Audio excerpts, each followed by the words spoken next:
Aku masih ingat jelas suara tawa itu. Ringan, meremehkan seperti pisau kecil yang pelan-pelan mengiris hati. Saat itu aku hanya menunduk, melihat ke arah sepatu sederhana di kakiku.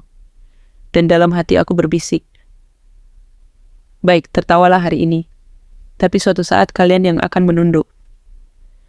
Sebelum ceritanya dimulai, tulis dulu di kolom komentar, teman-teman nonton dari daerah mana saja. Tulis nama kota atau kabupatenmu, siapa tahu ada yang satu daerah. Dan bisa saling menyemangati di kolom komentar. Jangan lupa tekan tombol suka, tulis komentar yang baik, dan tekan tombol berlangganan serta aktifkan lonceng notifikasi supaya tidak ketinggalan cerita-cerita berikutnya. Sekarang duduk yang nyaman, tarik napas pelan-pelan, karena cerita ini mungkin akan mengingatkanmu pada satu wajah yang pernah meremehkanmu. Malam itu turun perlahan di sebuah kompleks perumahan yang tidak terlalu mewah, tetapi juga tidak bisa dibilang sederhana.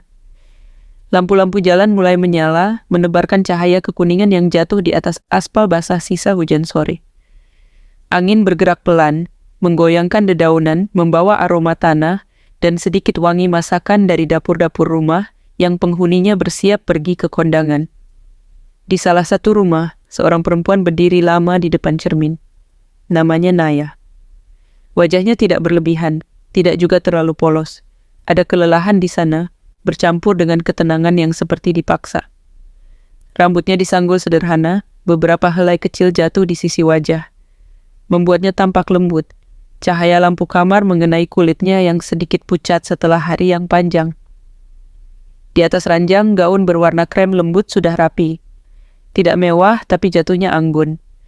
Kainnya memang bukan dari butik mahal, tetapi Naya merawatnya seperti merawat sesuatu yang berharga. Ia meluruskan lipatan terakhir di bagian bawah, lalu kembali memandang ke arah lantai. Di sana, sepasang sepatu yang menjadi sumber pikirannya sejak sore tadi. Sepatu itu tidak baru, warnanya putih gading dengan ujung sedikit tumpul, haknya rendah. Ada garis-garis halus di permukaan kulitnya, tanda sering dipakai. Namun Naya sudah membersihkannya dengan lap dan sedikit minyak, sehingga sekarang sepatu itu justru tampak seperti punya cerita panjang tentang jarak yang pernah ditempuh bersama pemiliknya. Tangannya meraih sepatu tersebut, mengusap pelan di bagian sampingnya.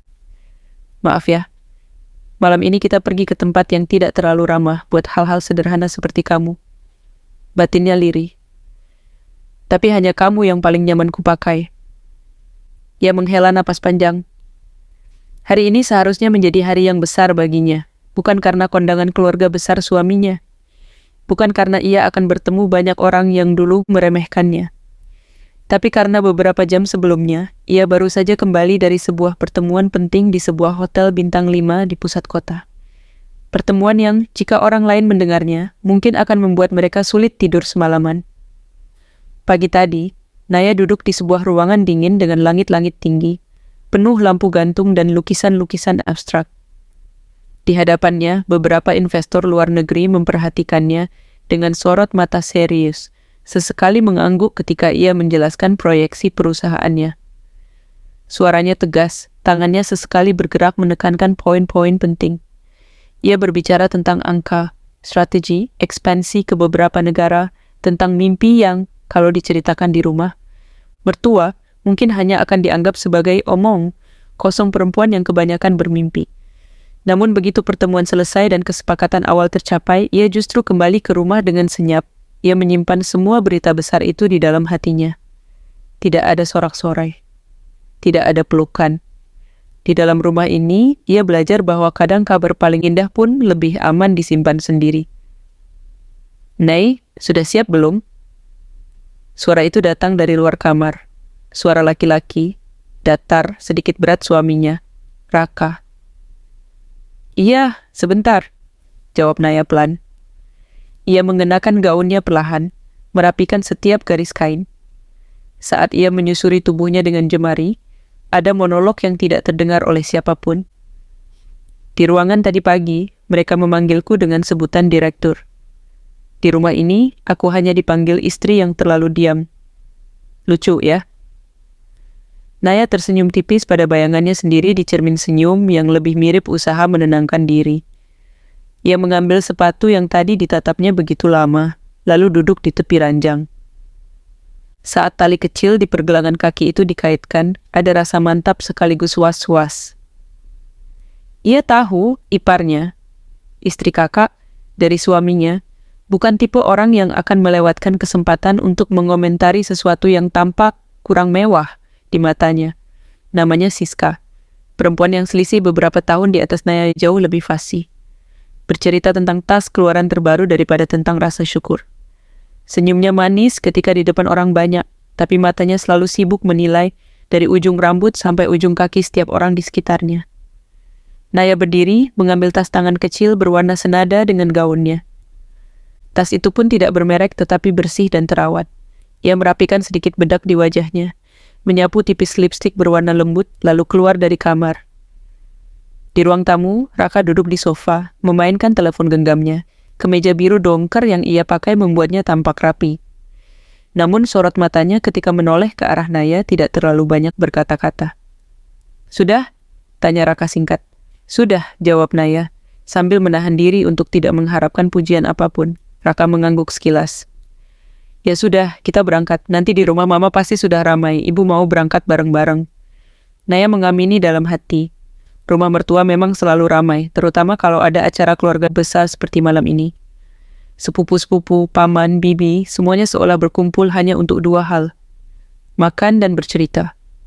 Tetapi di antara tawa dan kabar-kabar kecil itu, tidak jarang ada kalimat yang melukai, diselipkan di antara obrolan seperti racun kecil yang ditertawakan bersama.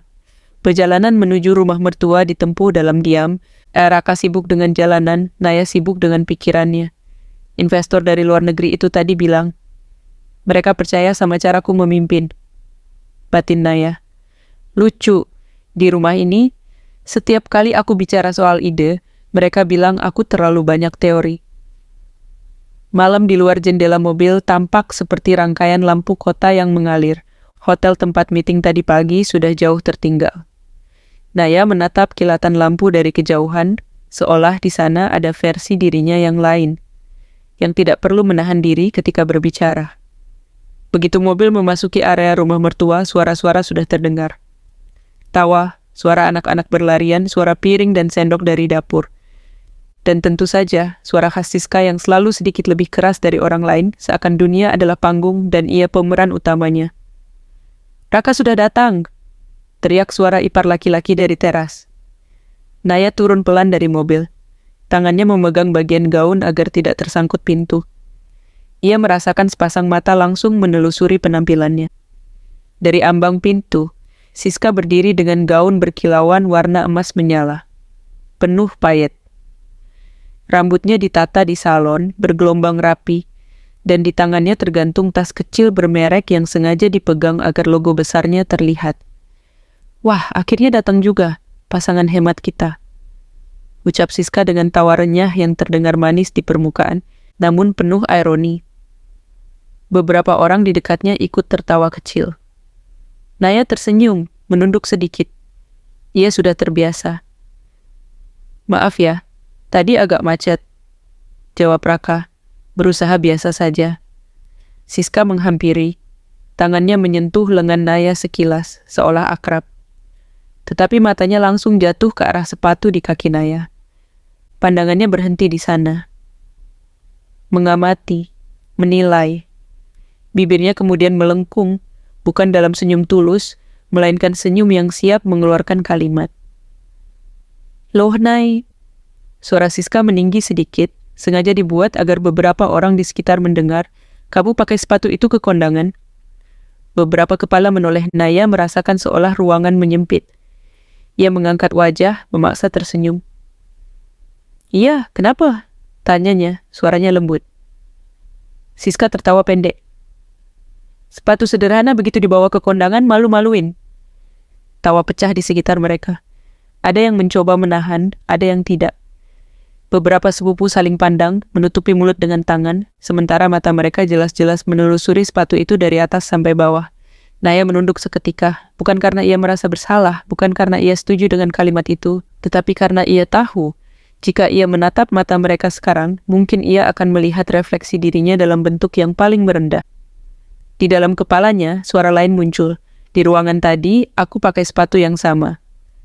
Di hadapan investor yang hartanya mungkin berkali lipat dari gabungan seluruh orang di rumah ini, tidak ada satupun yang tertawa. Semua fokus pada isi kepalaku, bukan isi lemari sepatuku. Raka menggerutkan kening. Siska. Tegurnya pelan meski tidak tegas-tegas sekali. Namanya juga selera masing-masing. Siska mengangkat alis, pura-pura bingung. Ya, aku cuman bilang, kan ini kondangan saudara yang penting, masa pakai? Ya begitulah. Tapi ya sudah, yang penting kamu nyaman ya, Nay. Ia menepuk pelan bahu Naya, seperti menghibur, padahal ucapannya baru saja menancapkan paku di dinding hati Naya. Naya hanya tersenyum, senyum itu tipis, hampir tidak terlihat jika tidak diperhatikan. Namun di balik senyum itu, sebuah pintu kecil dalam dirinya tertutup pelan-pelan. Pintu yang sebelumnya masih menyimpan harapan bahwa suatu hari ia akan benar-benar diterima di keluarga ini. Apa adanya. Malam terus berjalan. Di dalam rumah, aroma masakan memenuhi udara. Dinding-dinding dihiasi ornamen sederhana. Di meja makan, piring bertumpuk, gelas berjejer. Obrolan mengalir kemana-mana. Tetangga yang baru membeli mobil, saudara jauh yang menikah dengan orang kaya. Anak siapa yang berhasil bekerja di kantor bergengsi. Naya duduk di salah satu sudut ruang tamu, di kursi yang sedikit terpisah. Dari sana, ia bisa melihat jelas Siska sibuk berjalan ke sana kemari, memamerkan gaunnya, tasnya, bahkan sepatunya yang berkilau. Tidak ada yang mempertanyakan dari mana semua itu dibeli. Apakah dibeli dengan tabungan sendiri atau uang suami? Yang penting terlihat mewah. Beberapa kali Naya ikut tersenyum ketika diajak mengobrol. Namun ketika tidak ada yang mengarah padanya, ia kembali menatap telepon genggam di pangkuannya. Bukan untuk melarikan diri, tapi untuk menarik napas di dunia yang berbeda. Di layar, ia melihat foto yang tadi siang, diambil di lobi hotel dirinya berdiri di antara dua orang asing, investor dari luar negeri. Laki-laki dan perempuan, keduanya berjas. Di belakang mereka, logo perusahaan terpampang besar, di dinding Naya berdiri dengan pose biasa, tidak berlebihan. Tetapi mata dan senyumnya di foto itu tampak berbeda. Ada nyala kecil di sana, nyala yang tidak pernah muncul di ruang tamu rumah mertua. Ia membuka folder lain, foto meja meeting, slide presentasi, tangan-tangan yang saling menjabat. Ada juga foto makanan siang tadi yang disajikan di piring porselen putih dengan tampilan cantik. Di benaknya, suara-suara investor tadi pagi kembali terdengar. Kami melihat potensi besar di perusahaan Anda, Miss Naya. Kami siap masuk sebagai investor mayoritas dalam beberapa tahap. Kami percaya, dengan kepemimpinan Anda, ekspansi ke beberapa negara bisa berjalan baik. Kata-kata itu berputar pelan, seperti film yang diputar ulang. Naya menghela napas. Di sampingnya, salah satu sepupu suaminya duduk dan bertanya sekadarnya tentang pekerjaan. Namun begitu Naya mulai menjelaskan sedikit tentang proyeknya, orang itu sudah kehilangan fokus dan kembali membahas hal lain yang lebih mudah dipahami. Soal harga emas, harga bahan pokok, dan gosip tetangga. Memang, tidak semua orang harus mengerti mimpimu, batin Naya. Tapi setidaknya, jangan tertawa di atas sesuatu yang kamu tidak paham sama sekali. Acara di rumah mertua itu hanya persinggahan sebelum mereka menuju gedung kondangan. Saat mobil keluarga besar konvoi menuju lokasi, lampu-lampu jalan menyertai seperti barisan saksi bisu. Di dalam mobil, Siska kembali mengomentari sepatu Naya, kali ini sambil tertawa bersama adik perempuannya yang lain. Serius, Rak, kamu tidak beliin istrimu sepatu yang layak kondangan gitu? Katanya setengah bercanda. Kondangan keluarga lo, bukan arisan komplek. Raka hanya menghela napas. Siska, sudahlah, jangan diulang-ulang. Tapi kan cuma bercanda, ya kan, Nay? Kamu tidak baper kan? Siska menoleh, seolah memberi ruang kepada Naya untuk ikut tertawa atas dirinya sendiri. Naya memaksakan senyum. Iya, santai saja. Padahal di dalam dirinya, kalimat lain bergema. Aku baru saja menutup presentasi yang nilainya bisa mengubah hidup banyak orang di meja makan ini. Tapi yang mereka lihat hanya sepatu. Baiklah, biarkan sepatu yang menjadi saksi sekarang. Nanti waktu yang bicara. Setibanya di gedung kondangan, lampu-lampu kristal memantul di kaca-kaca besar. Musik lembut mengalun. Para tamu datang dengan pakaian terbaik mereka, bau parfum mahal bercampur dengan aroma bunga segar dan hidangan prasmanan. Siska berjalan lebih dulu, langkahnya mantap, sepatunya berdecit kecil di lantai marmer yang licin. Naya berjalan di belakang, memperhatikan setiap detail ruangan. Warna karpet, dekorasi bunga, raut wajah para tamu, dan tentu saja sesekali tatapan orang-orang yang melihat ke arah kaki mereka. Beberapa orang yang dekat dengan keluarga besar suaminya menyapa Naya dengan ramah. Namun Naya menangkap juga beberapa mata yang diam-diam turun ke arah sepatunya, lalu kembali naik dipenuhi penilaian. Tidak semuanya jahat, tapi cukup banyak yang suka menyimpulkan sesuatu hanya dari apa yang tampak. Selama acara, Naya memilih banyak diam. Ia menyalami saudara-saudara, ikut berfoto beberapa kali, dan menghabiskan waktu di meja dengan makanan yang diambil secukupnya. Namun di sela-sela semua itu, pikirannya kembali pada satu hal, langkah yang akan ia ambil malam ini setelah tiba di rumah. Ketika acara usai dan mereka kembali ke rumah mertua untuk sekadar berkumpul sebentar, jam sudah cukup larut. Anak-anak mulai menguap, beberapa orang dewasa melepas sepatu hak tinggi mereka karena lelah, tertawa sambil mengeluh. Naya duduk di sudut lagi, kali ini di kursi dekat jendela. Lampu ruang tamu tetap terang. Gelas-gelas bekas minum berderet di meja. Beberapa orang sudah pulang, menyisakan lingkaran yang lebih kecil. Keluarga inti. Siska duduk di sofa, melepas tas bermereknya, menyilang kaki dan mulai membuka topik baru yang lagi-lagi tentang penampilan. "Kamu tahu tidak," katanya pada adik ipar lain, "ada tamu tadi datang pakai tas yang jelas-jelas palsu. Dari jauh saja sudah kelihatan." "Aduh, kalau aku sih, sekalian tidak usah pakai tas bermerek daripada palsu." Mereka tertawa. Naya hanya diam, menikmati keheningan di kepalanya sendiri. Sampai pada titik tertentu, sesuatu di dalam dirinya berkata, "Cukup." Ia mengeluarkan telepon genggam dari tas. Jantungnya berdetak sedikit lebih cepat, bukan karena takut, tetapi karena ia tahu yang akan ia lakukan ini mungkin akan mengubah dinamika rumah ini selamanya. Ia membuka aplikasi media sosial. Mengambil salah satu foto dari siang tadi, dirinya berdiri di lobi hotel yang elegan, diapit dua investor luar negeri dengan logo perusahaan besar di belakang mereka. Dalam foto itu, Naya memakai gaun kerja sederhana, blazer, dan sepatu putih sederhana yang sama yang sekarang ia pakai di ruang tamu rumah mertua. Ia tersenyum kecil pada kesamaan itu. Lalu jarinya bergerak, mengetik kalimat singkat di atas foto tersebut sebelum menjadikannya cerita singkat. Sepatu yang sama, dua dunia yang berbeda. Pagi ini bersama investor dari luar negeri, malam ini bersama keluarga yang lebih suka menilai dari permukaan. Ia berhenti sebentar, menatap kalimat itu, menimbang rasa. Ia tidak menyebut nama siapapun, tidak menuliskan kata ipar, tidak menuliskan kata hina atau tertawa. Ia hanya menyatakan fakta dari sudut pandangnya. Namun yang merasa pasti akan tahu. Naya menambahkan satu kalimat lagi. "Terima kasih kepada mereka yang hanya menertawakan dari luar. Tanpa kalian, mungkin aku tidak akan sekuat sekarang." Ia tekan tombol unggah. Cerita singkat itu mengalir ke dunia yang lebih luas, dunia yang lebih adil dalam beberapa hal dan lebih kejam dalam hal lain. Namun malam ini, Naya tidak mencari pembelaan.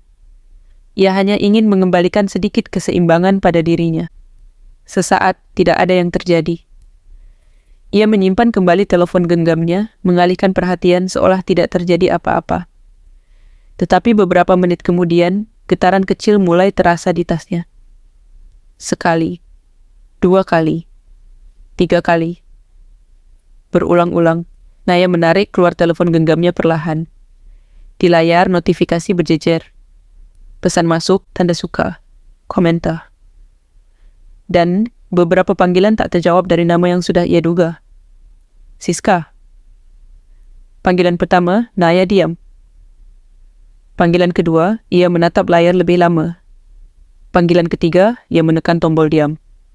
Panggilan keempat, kelima. 6 kali, terus berulang.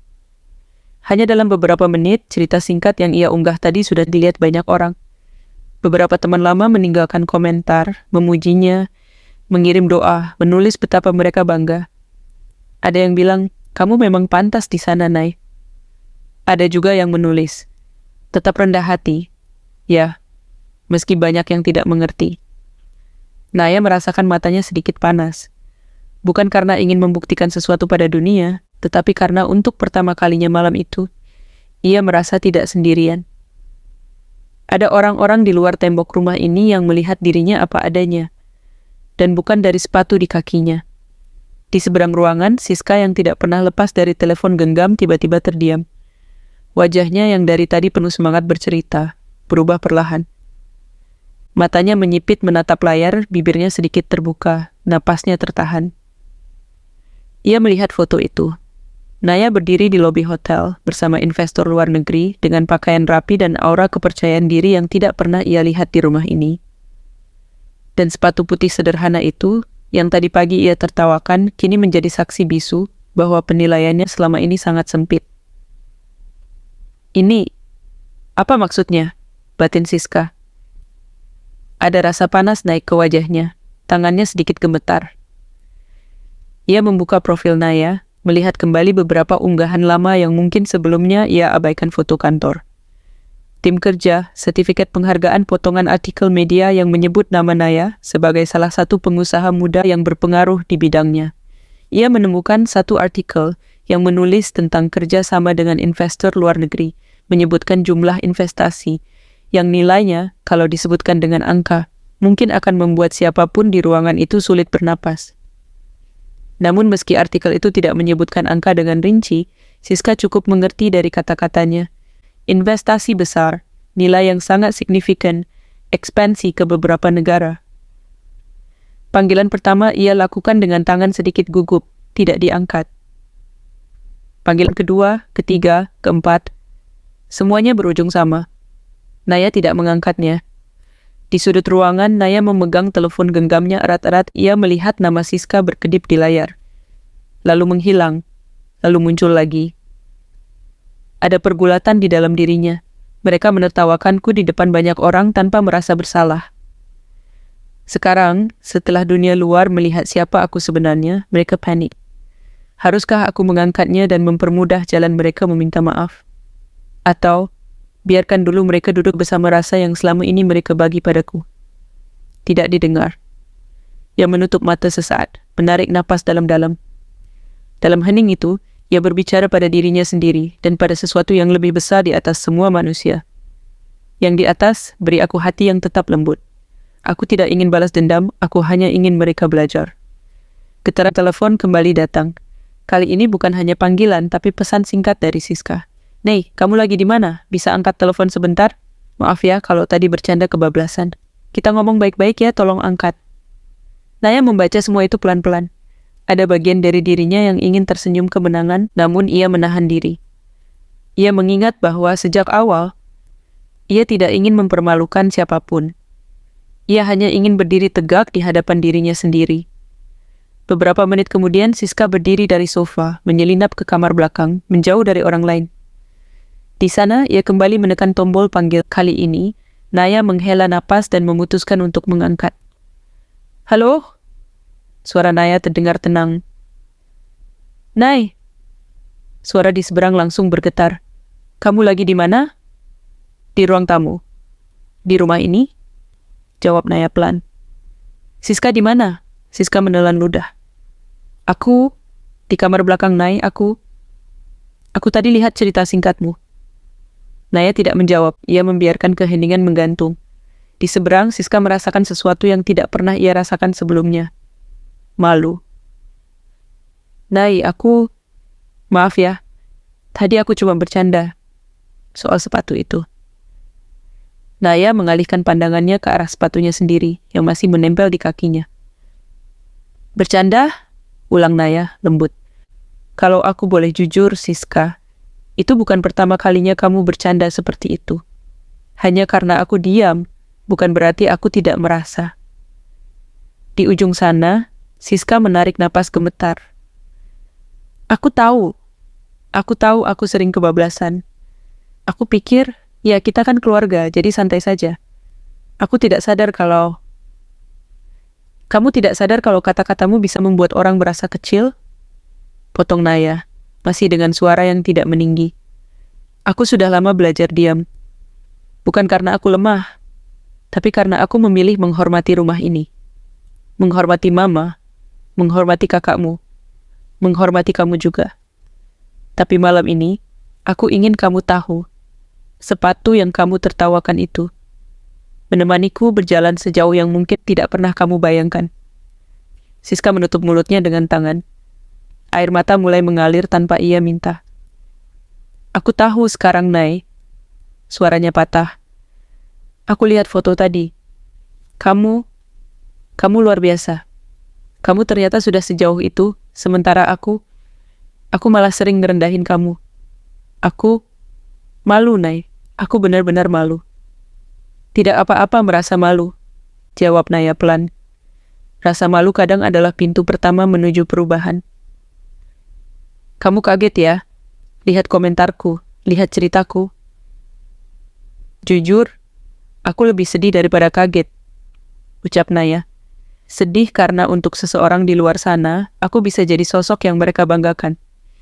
Tapi di rumah sendiri, aku hanya dianggap perempuan dengan sepatu sederhana yang tidak pantas datang ke kondangan. Siska terisak. Nei, boleh tidak? Aku ketemu kamu sekarang? Aku mau minta maaf langsung. Aku tidak tahu harus bagaimana, tapi aku benar-benar menyesal. Naya memejamkan mata. Dalam benaknya, ia melihat semua adegan masa lalu. Tawa-tawa kecil yang meremehkannya. Komentar-komentar pedas tentang pakaian, tentang pilihan hidup, tentang mimpi-mimpinya. Ia juga melihat ibunya, perempuan sederhana yang dulu sering berkata, "Sabar, Nak. Kadang orang yang tidak paham hanya bisa tertawa. Nanti hidup yang menjawab." Baik, kata Naya akhirnya. Aku di ruang tamu. Kalau kamu ingin bicara, datang saja. Tak lama kemudian, langkah kaki terdengar dari arah koridor. Siska muncul dengan wajah yang berbeda. Matanya merah, make-up-nya sedikit luntur.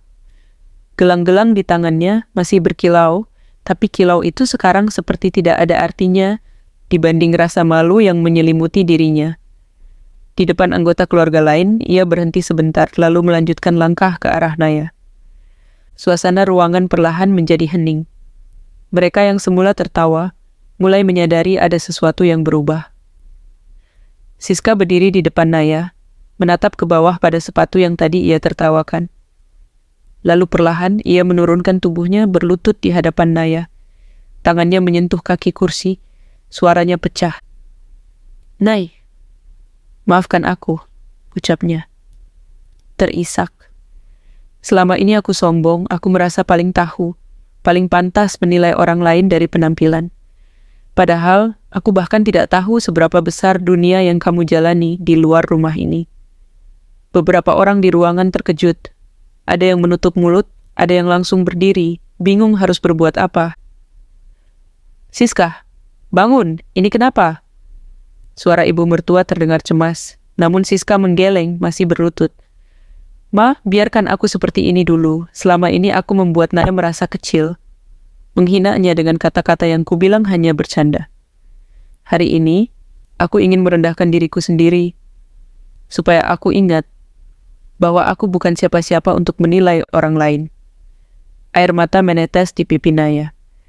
Bukan karena suka melihat iparnya merendah, tetapi karena untuk pertama kalinya, seseorang di rumah ini mengakui luka yang selama ini ia simpan sendiri. Ia menunduk, mengulurkan tangannya, menyentuh bahu Siska. Bangun, Siska, ucapnya lembut. Tidak perlu sampai begini. Siska mengangkat wajahnya, mata mereka bertemu. Aku perlu, Nay. Kalau aku tidak pernah malu sedalam ini, mungkin besok aku akan kembali menjadi orang yang sama. Naya menarik napas dalam-dalam. Di dalam dirinya, ia berbicara lagi kepada sesuatu yang lebih besar dari dirinya sendiri. Terima kasih, karena engkau memilih caramu sendiri untuk mengajarkannya. Ia kemudian berdiri, memegang kedua tangan Siska dan membantunya kembali duduk di sofa. Ruang tamu yang tadi penuh tawa kosong, kini penuh keheningan yang berbeda. Keheningan yang mengundang orang-orang untuk bercermin. Ibu mertua duduk di samping mereka. Wajahnya yang tadi lelah, kini tampak penuh penyesalan juga. Naya, suaranya lirih. Kalau selama ini Mama ikut diam ketika Siska atau yang lain berkomentar tentang kamu, Mama minta maaf. Mama pikir, kamu kuat, Mama pikir, kamu tidak terlalu mempermasalahkan. Tapi melihat ini, Mama sadar diam Mama ikut melukai kamu. Naya menoleh, menatap wajah ibu mertua yang biasanya tegas. Tidak apa-apa, Ma. Naya juga salah karena terlalu banyak diam. Mungkin kalau dari dulu Naya berani bicara, kita tidak perlu sampai seperti ini malam ini. Ia tersenyum tipis. Senyum itu kali ini bukan untuk menahan luka, tetapi untuk membuka ruang baru. Naya tidak pernah ingin terlihat lebih tinggi dari siapapun di rumah ini. Lanjutnya, Naya hanya ingin diperlakukan dengan hormat, sama seperti Naya berusaha menghormati semuanya. Kalaupun Naya punya rezeki, punya pekerjaan, punya pertemuan dengan orang-orang luar negeri, itu bukan untuk disombongkan, itu hanya amanah. Yang Naya butuh, rumah. Tempat di mana Naya boleh pulang tanpa takut dinilai hanya dari sepatu. Kata-kata itu menggantung, menyentuh setiap sudut ruangan. Beberapa sepupu yang dari tadi hanya menonton, menundukkan kepala. Mereka teringat pada kalimat-kalimat kecil yang pernah mereka ucapkan, yang mungkin terdengar lucu bagi mereka, tapi melukai bagi orang lain. Malam itu, percakapan panjang terjadi. Bukan lagi tentang tas bermerek, bukan lagi tentang gaun siapa yang paling berkilauan. Tetapi tentang bagaimana keluarga seharusnya menjadi tempat yang aman. Bukan arena kompetisi yang penuh olok-olok. Siska berkali-kali meminta maaf. Bukan hanya pada Naya, tetapi juga pada dirinya sendiri. Karena menyadari betapa sempit cara ia melihat dunia selama ini. Nei, katanya ketika malam hampir habis, kalau kamu bersedia, ajari aku. Bukan soal bisnis atau investor. Ajari aku untuk melihat orang tidak hanya dari penampilan aku benar-benar ingin berubah. Naya mengangguk pelan. Kita belajar sama-sama, karena jujur aku juga masih belajar untuk memaafkan tanpa menyimpan racun. Malam pun berlalu, meninggalkan bekas yang tidak akan mudah hilang. Di luar rumah, angin kembali bergerak, menyapu halaman, mengayun pelan dedaunan. Di dalam rumah, hati-hati yang tadi penuh penilaian, mulai disentuh oleh sesuatu yang lebih lembut. Kesadaran. Beberapa hari kemudian, cerita singkat Naya di media sosial masih ramai dibicarakan. Namun kali ini, ia tidak lagi merasa sedang berdiri sendirian di antara dua dunia. Siska justru sering mengirim pesan, menanyakan kabar, dan sesekali meminta izin untuk datang ke kantor Naya, melihat sendiri dunia yang selama ini hanya ia lihat dari layar.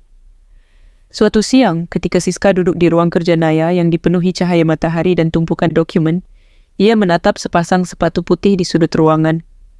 Sepatu itu sedikit kotor di bagian bawah, tanda sering dipakai. Ini sepatu yang waktu itu kamu pakai juga? Tanya Siska. Naya tersenyum. Iya, sepatu ini sudah ikut ke banyak tempat. Ke gedung pernikahan keluarga, ke lobi hotel mewah, ke pabrik di pinggiran kota, ke rapat kecil di warung kopi. Mungkin karena itu aku nyaman sekali memakainya. Siska terdiam lalu mendekat. Boleh aku pegang? Boleh, jawab Naya. Siska mengangkat sepatu itu, mengamati setiap garis, setiap noda halus. Dalam benaknya, sepatu itu bukan lagi simbol kesederhanaan yang layak ditertawakan, melainkan simbol perjalanan, kerja keras, dan kerendahan hati. Aku dulu menertawakan sesuatu yang bahkan aku tidak mengerti maknanya. Gumam Siska. Mulai hari ini, kalau aku lihat orang dengan sepatu sederhana, aku akan bertanya dalam hati, sejauh apa dia sudah berjalan sampai sepatunya seperti itu. Naya tersenyum, matanya berkaca-kaca. Kalau kamu sudah sampai pada pertanyaan itu, artinya kamu sudah melangkah jauh. Bukan dengan sepatu, tapi dengan hati. Dan di hari itu, ketika Naya pulang ke rumah, ia kembali berdiri di depan cermin, melihat sepasang sepatu putih di kakinya. Ia mengusap sekali lagi bagian sampingnya, seperti dulu. Hari itu, kamu pernah ditertawakan batinnya. Tapi lihat sekarang, kamu justru jadi saksi bagaimana hati manusia bisa berubah. Ia tersenyum pada dirinya sendiri di cermin senyum yang kini tidak lagi dipaksakan. Di balik semua luka yang pernah ia terima, ia menyadari satu hal penting. Rezeki bukan hanya tentang angka di rekening atau besar kecilnya investasi. Rezeki juga adalah ketika hidup mengajarkan dengan cara yang elegan bahwa harga diri seseorang tidak pernah ditentukan dari apa yang menempel di tubuhnya, melainkan dari apa yang tumbuh di dalam dirinya. Pada akhirnya, sepatu sederhana itu mengantarnya bukan hanya ke ruang-ruang meeting dan gedung-gedung tinggi, tetapi juga ke pemahaman baru di dalam keluarga, bahwa tidak ada satupun di antara mereka yang berhak merendahkan sesama, sebab semua hanya sedang menjalani peran yang dititipkan, sementara waktu berjalan dan hati pelan-pelan belajar. Dan jika ada satu pesan yang tertinggal dari semua ini, maka pesan itu sederhana namun dalam. Jangan pernah menertawakan apa yang tampak kecil pada diri seseorang, karena bisa jadi justru di balik yang sederhana itu, tersimpan perjalanan panjang yang tidak sanggup kamu jalani. Jangan mengukur manusia dari sepatunya, pakaiannya, atau tasnya. Ukurlah dari bagaimana ia memperlakukan orang lain, terutama ketika ia sedang punya kuasa untuk membalas. Naya bisa saja membalas dengan kesombongan. Ia bisa saja mengangkat kepalanya tinggi-tinggi, memamerkan semua pencapaiannya, dan membiarkan ipar serta keluarganya tenggelam dalam penyesalan. Namun ia memilih jalan lain. Jalan yang lebih sunyi, tetapi jauh lebih mulia. Ia memilih untuk tetap berjalan dengan sepatu yang sama, namun dengan hati yang kini melangkah lebih jauh dari sebelumnya.